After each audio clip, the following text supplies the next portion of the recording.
buldum anam kuşda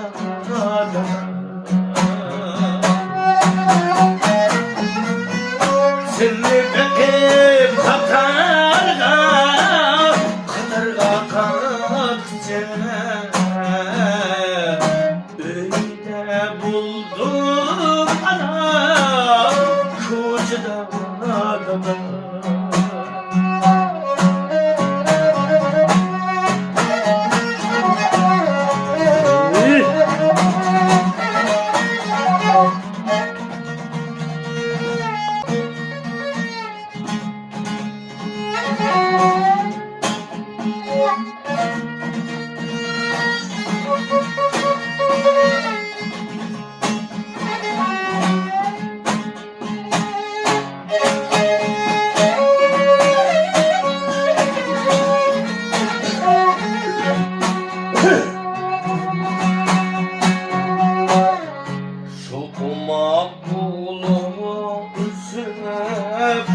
sende olan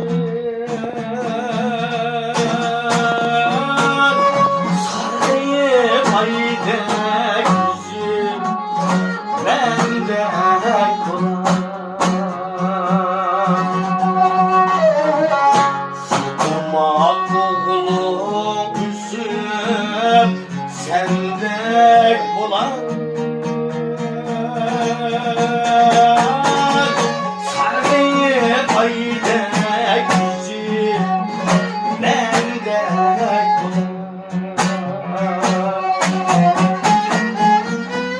o şu çağda setürüm kar eylgen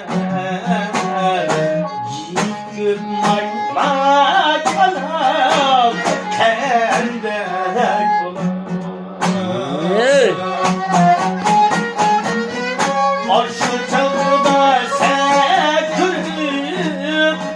kar eylgen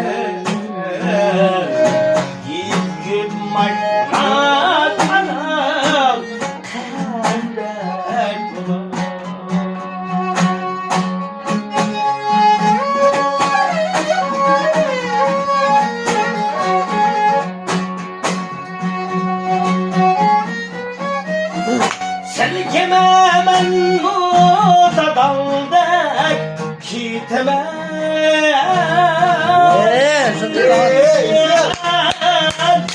sen kime bana tuzumdan lütfen sen kime men muda daldak kiteme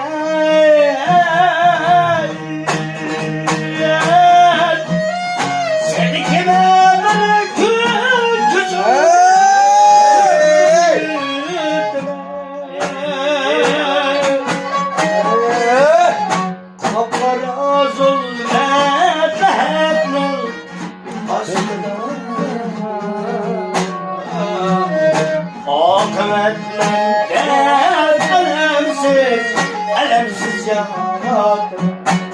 ya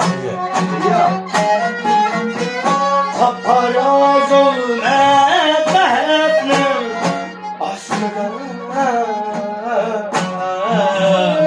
akıbetlerden elemsiz yaratım elemsiz yaratım